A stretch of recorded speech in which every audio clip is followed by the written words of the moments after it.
Hello, freaks. I nearly forgot the opening then. So, you may notice if you watched the last video that I'm still wearing the same top. That is because I'm literally recording these back to back, so, you know, don't worry. Okay, first of all, if you've not watched the video before this, where I review these two books, because, yeah, I did a bumper review for these two books.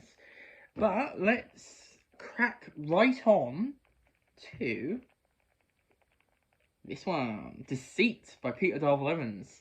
So yeah, let's go. Okay, so a few things to note about this one, which I think is interesting. So obviously this is the reintroduction of Ace to the series after she left in Love and War. And the other thing, of course, is that Peter Darvill-Evans was the chief editor for the series, for the book series. And he says in this, basically, that, oh, by the way, if you see my legs, I have shorts on. I'm not wearing anything, it's just I have shorts on. Anyway,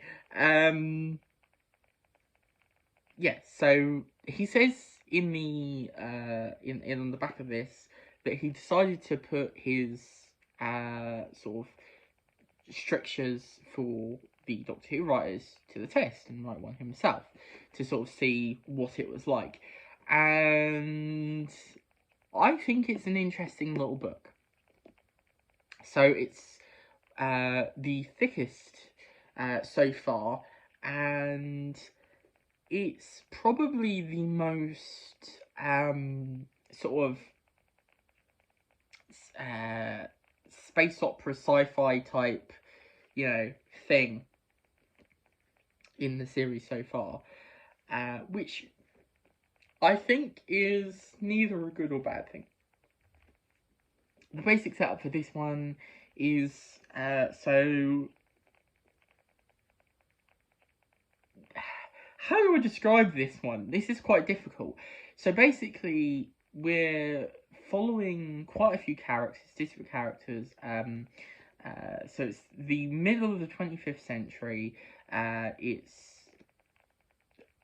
the Dalek War is dying down. It's at the end of its, you know, one of these many Dalek wars. It's at the end of its big battles and stuff. It's to the end, and a ship with a special agent called Special Agent Defries, with a crew of these, like, they're called Oxys, I think they're called Oxys, and they're basically people, these humans who are, like, mental, and they want to kill Daleks, basically. They've been out in the Dalek Wars, and they just, you know, Dalek mad for Dalek killing. So they're sent on a special mission to this planet called Arcadia, which is a corporate-owned planet by Corporation Spinwood, and then the Doctor and Bernice also end up there, and on the ship is Ace, and basically it all converges to find out the secret of this planet. That's a really, really terrible description, but that's basically what it is. It's kind of got a similar thing to this and this, where there is this central mystery at the heart of a planet that is slowly uncovered.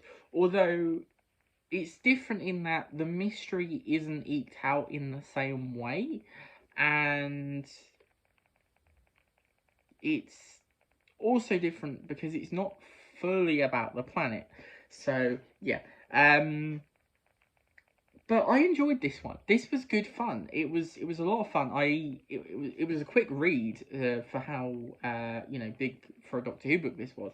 This was hang on, let's have a little look. See, well, hang on, let's not count that bit. It's 304 pages, which obviously isn't a ton, but that's quite big for a Doctor Who book, and obviously there's bigger ones, but you know, that's a good size.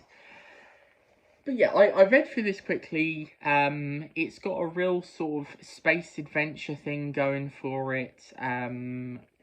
So we have, so really we have like Ace, Agent Jeffries, and then Absalom Dack is also in this, and they sort of have most of the big sort of set pieces.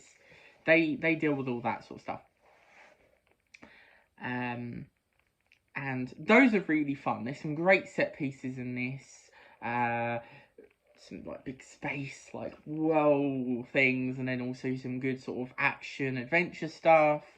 And then the Doctor and Bernice are sort of slowly figuring out what's going on. We get a little peek behind the doors and stuff. So, and I think like a lot of this book is spent developing all the characters, and I really enjoy it. I think all the characters are really fun and interesting. Now, the one thing I would say with this is the Doctor is not in it a lot, which is not a problem for me. But like it takes a while for the Doctor really to become involved. A lot of the start is him in the TARDIS tinkering with the TARDIS. And those are only a couple passages. A lot of it is dedicated to, you know, making these characters four-dimensional, and I really enjoyed a lot of them. I love Agent Jeffries. I thought she was a really fun character. I really enjoyed Absalom Dack. I thought he was great. I thought the implementation of Absalom Dack was really fun, because he's kind of like a ridiculous part of Doctor Who history, but he had Peter W. Evans obviously had a lot of fun writing him, and you end up kind of loving him. He's a great character.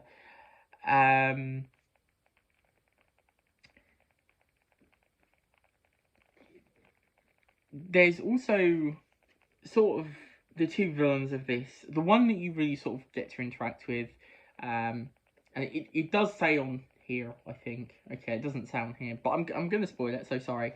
Lacuna, but you get her fairly early on, so it's fine. Lacuna is great. I really enjoyed Lacuna, if that's how you say her name.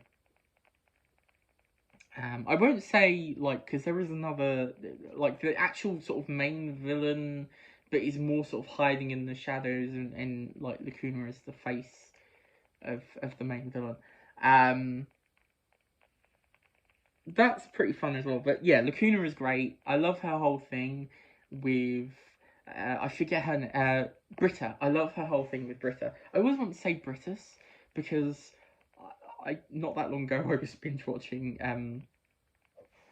the British Empire. So yeah, anyway, that's a completely different thing. Anyway, yeah, I really enjoy those characters.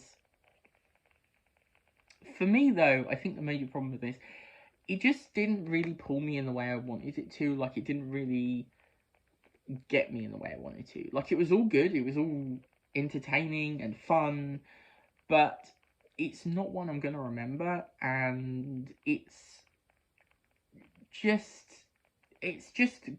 good rather than being great.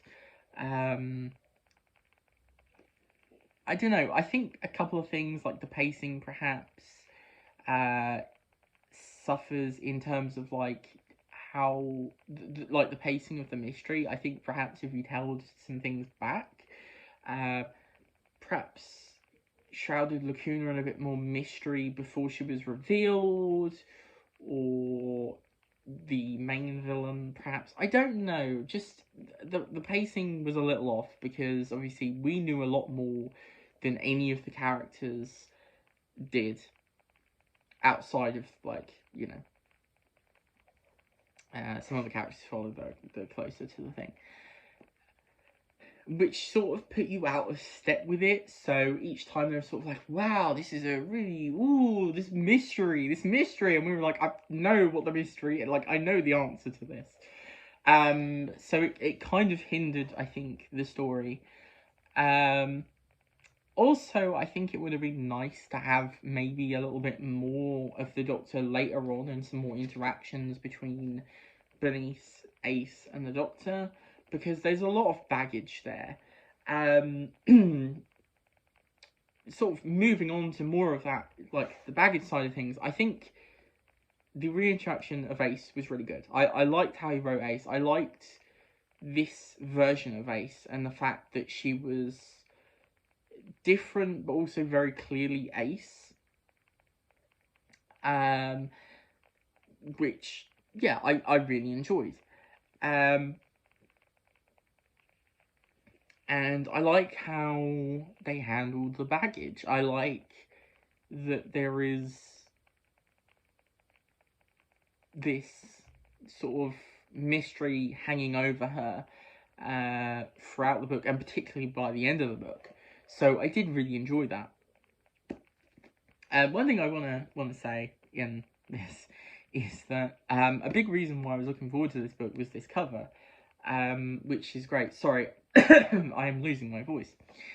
And the set piece that this cover depicts is great, and also makes this cover more horrifying. Once you realise what this is actually depicting, I really enjoy that. It's a real great sort of space horror type thing, and there are some nice sort of creepy things in it. Along these lines, this is one of the best the writer showing their kinks. It's really, really funny. It's so obvious and shameless, and I love it. It's so funny. I was telling Mum all about it, and I was saying to her, I went in depth about, I read her a passage, and yeah, we were both cracking up. But it's great. It's really entertaining. So yeah, I really enjoyed this one. It's not perfect. There are problems with it. I think I like how the ending is foreshadowed, and I do like the ending, but I think there maybe could have been a little bit more build up to it and a little bit more to it. But overall, I did really like it, and the final the finale, the end, last few pages, really got me intrigued to see where this goes. The other thing was, I did really enjoy the little callbacks, not only to the TV series, but to the books. This feels the most like it's part of a series, to be honest. Like, others have called back to other books, but this one feels like it's really integral. Or not really integral, but it feels like it means something when they call back to those books. My particular favourite is the fact that the Doctor has accidentally caused this situation to happen, and the discussion of time travel therein is really fun. And the fact that his past actions in a book has caused this book is a really entertaining thing, and I believe it happens a few more times in the series. So yeah, I really enjoyed that. So yeah, that's my review of Deceit by Peter Darwell Evans. Really entertaining book. Enjoyed it quite a bit. If not a favourite. I think I give this 4 stars. Which is it's a really good review, a really good rating. So yeah. Had fun with this. Happy I've now read 5 of the Virgin Adventures this year. Excuse me. Which is more than I usually do. I've been doing 4 a year, which is kind of cool. Yeah, so there we go, folks.